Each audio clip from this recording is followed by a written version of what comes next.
क्षेत्रपाल देव का रहस्य। क्या वास्तव में हर मंदिर का एक अदृश्य रक्षक होता है? सदियों से भारत के प्राचीन मंदिरों, शक्तिपीठों और तीर्थ स्थलों में एक परंपरा चली आ रही है। लोग मुख्य देवता के दर्शन करने से पहले उस स्थान के अदृश्य रक्षक को प्रणाम करते थे। कई लोग शायद आज भी ऐसा करते हैं, लेकिन बहुत कम लोग जानते हैं कि उस रक्षक को क्षेत्रपाल देव कहा जाता है। आखिर क्षेत्रपाल कौन है? क्या वे वास्तव में किसी मंदिर या पवित्र भूमि की रक्षा करते हैं, या फिर ये केवल एक प्राचीन प्रतीक है जो हमें उस स्थान की मर्यादा और पवित्रता का सम्मान करना सिखाता है?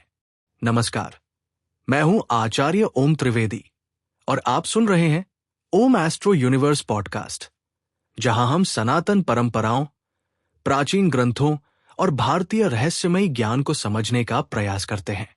आज का विषय जितना रहस्यमय है, उतना ही रोचक भी।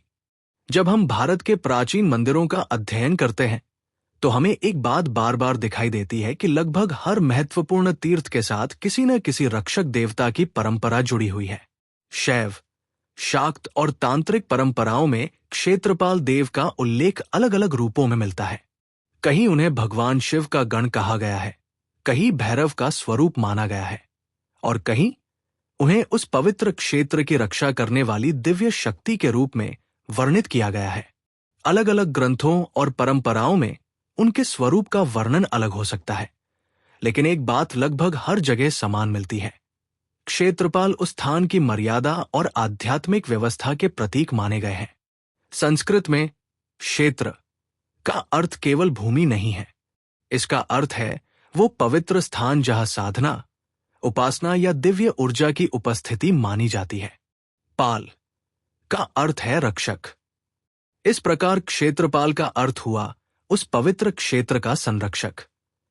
प्राचीन ऋषियों और साधकों का मानना था कि किसी भी सिद्ध भूमि, मंदिर या तीर्थ में प्रवेश करते समय विनम्रता और श्रद्धा का भाव होना चाहिए। इसी भावना को समय के साथ क्षेत्रपाल की परंपरा से जोड़ा गया। कई विद्वानों का मत है कि क्षेत्रपाल केवल एक देवता का नाम नहीं, बल्कि एक दायित्व या पद का भी प्रतीक हो सकता है। जिस प्रकार किसी राज्य की रक्षा के लिए एक रक्षक होता है, उसी प्रकार प्रत्येक पवित्र क्षेत्र के लिए भी एक आध्यात्मिक संरक्षक की अवधारणा विकसित हुई। यही कारण है कि भारत के अनेक प्राचीन मंदिरों में मुख्य गर्भगृह से पहले भैरव, क्षेत्रपाल या किसी रक्षक देवता का स्थान दिखाई देता है। ये परंपरा हमें याद दिलाती है कि किसी भी पवित्र स्थान में प्रवेश केवल शरीर से नहीं, बल्कि मन की शुद्धता और विनम्रता के साथ किया जाना चाहिए। कुछ तांत्रिक परंपराओं में यह भी कहा गया कि कोई भी साधना आरंभ करने से पहले क्षेत्रपाल का स्मरण करना शुभ माना जाता था। इसका उद्देश्य भय उत्पन्न करना नहीं, बल्कि ये स्वीकार करना था कि साधना अनुशासन, गुरु परंपरा और मर्यादा के भीतर ही फलदायी मानी जाती है।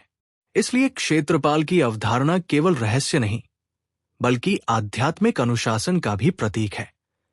यदि हम भारत के प्रसिद्ध तीर्थों की ओर देखें, तो काशी, उज्जैन, हिमालय के कई शिव मंदिर, नेपाल की प्राचीन परंपराएं और दक्षिण भारत के अनेक देवालय किसी न किसी रूप में क्षेत्रपाल या भैरव परंपरा से जुड़े दिखाई देते हैं। अलग अलग क्षेत्रों में उनके नाम और स्वरूप भिन्न है, लेकिन उद्देश्य एक ही माना गया: पवित्र स्थान की रक्षा और उसकी मर्यादा का संरक्षण। आज के समय में हम मंदिरों को केवल पूजा का स्थान समझते हैं, लेकिन प्राचीन भारत में मंदिर ज्ञान, साधना, ऊर्जा और संस्कृति के केंद्र हुआ करते थे। इसलिए वहां प्रवेश करना केवल दर्शन करना नहीं, बल्कि स्वयं को एक अनुशासित और पवित्र मानसिक अवस्था में ले जाना भी माना जाता था। शायद यही कारण है कि हमारे पूर्वज मंदिर में प्रवेश करने से पहले जूते उतारते थे, घंटी बजाते थे, हाथ जोड़ते थे और मन को शांत करके ईश्वर के सम्मुख उपस्थित होते थे। यही क्षेत्रपाल परंपरा का सबसे गहरा संदेश भी हो सकता है कि किसी भी पवित्र स्थान का सम्मान केवल बाहरी नियमों से नहीं, बल्कि भीतर की श्रद्धा से होता है। जब मन विनम्र होता है, तभी आध्यात्मिक यात्रा वास्तव में शुरू होती है।